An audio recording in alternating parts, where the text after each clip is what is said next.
Pop-Tarts, sourdough cookies. I mean, it goes on and on. She loves to make cinnamon rolls. So I'm not gonna lie. I used to look at your cheat meals as like, man, at least I'm not. One Travis Kelce was sitting beside Dwayne, The Rock, Johnson, and his brother Jason when the conversation unexpectedly drifted away from football, fame, and training and landed on food. What began as a casual exchange quickly turned into a surprisingly personal discussion about how Travis's relationship with eating and with life had completely changed since Taylor Swift entered his world.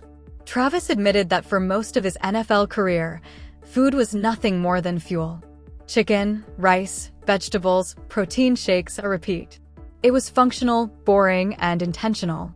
He ate to perform, not to enjoy. But that mindset shifted the moment Taylor came into his life. She introduced him to new flavors, cuisines, and the idea that meals could be experiences instead of routines. Food became something to look forward to, something to explore. Laughing, Travis shared how she encouraged him to try dishes he would have never touched before, exotic foods, creative recipes, and even healthy options that somehow still tasted incredible. "It's not about restriction or dieting," he said. "It's about curiosity and fun." He admitted he's more adventurous now, more open, and he credits that change entirely to her influence. The Rock listened closely, nodding with genuine interest. When it was his turn to speak, he shifted the conversation to his own legendary relationship with food, his infamous cheat meals. With a grin, Johnson described his massive Sunday feasts: pancakes stacked high, sushi, brownies, and whatever else he'd been craving all week. For him, those meals weren't indulgences, they were celebrations. A reward for 6 days of discipline, structure, and relentless early mornings. "I'm up by 3:30 or 4 every day," Johnson explained. "Training before the sun comes up, eating to maintain this frame, staying locked in." But on that one day, he lets go completely, no guilt, no rules. That balance, he said, is what keeps him grounded and sustainable. Travis agreed immediately, opening up about how mentally and physically brutal an NFL season truly is. The pressure, the pain, the constant demand to perform, it's relentless. "People can't imagine what it takes to stay sharp week after week," he said. "Those moments where you relax and just enjoy life aren't optional. They're necessary." Jason then chimed in, reflecting on his years with the Philadelphia Eagles and how much the league has evolved. He talked about how players once ate whatever was available, while today teams employ nutritionists, chefs, and performance scientists. Every detail, from diet to sleep, now plays a role in success.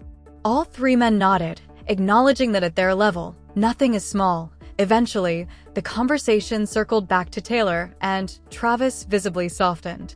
He said she didn't just change what he eats, she changed how he sees life. "She taught me it's okay to open up," he said. "To let people in. To show emotion." He admitted he once believed toughness meant staying silent, but now he understands that real strength comes from vulnerability. Being in such a public relationship hasn't been easy, he said.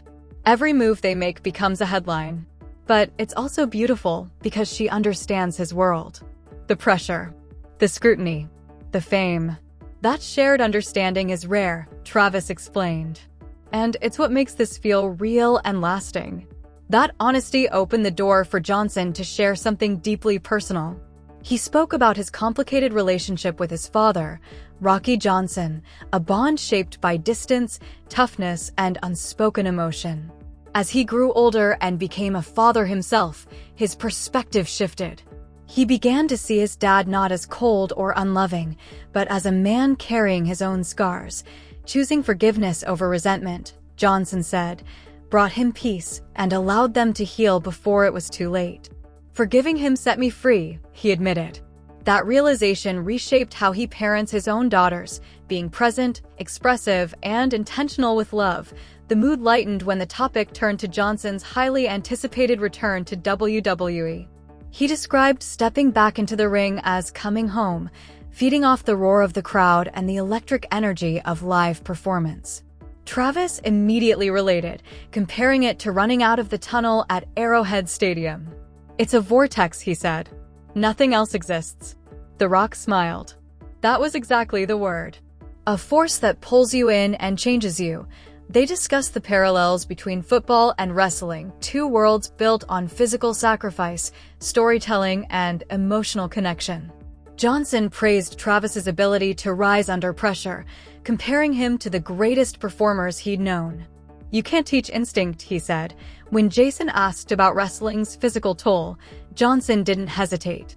"It's real," he said. "The pain, the wear, the constant injuries, they all add up." He spoke about training for the Smashing Machine, his most demanding role yet, portraying MMA legend Mark Kerr. Multiple daily workouts. Wrestling. Jiu-jitsu. Weightlifting. "I wake up sore every day," he said. "But that's where you find out who you are." When Travis asked what fuels that relentless drive, Johnson paused. Then he spoke quietly about having just $7 in his pocket after his football career collapsed. Broke. Lost. Afraid. That fear, he said, still drives him. "Nothing is promised," he said. "You earn it every day." He later opened up about love, describing his wife, Lauren Hashian, as his peace amid chaos. "Finding someone who truly sees you," he said, "is life's greatest gift." Vulnerability, he admitted, took years to learn, but it changed everything. Travis nodded. "Taylor taught me the same thing," he said. "Strength isn't shutting people out. It's letting the right people in." As the conversation wound down, Travis praised Jason's legendary career, joking about the unstoppable tush-push that made headlines. The Rock laughed, calling Jason a true warrior. The brothers spoke about growing up together, playing against each other, and living the dream they once imagined as kids. That reflection led Johnson to share a childhood memory, asking his father for ice cream and instead being taken to a bar, left alone for hours. "That taught me what kind of father I didn't want to be," he said softly. The Kelce brothers listened intently. Jason summed it up best: "Being strong doesn't mean being cold." Talking openly about love, family, and growth is what keeps men truly strong. By the end, there was laughter, respect, and an unmistakable bond. Three men from different worlds, connected by the same values: hard work, love, growth, and the courage to stay human.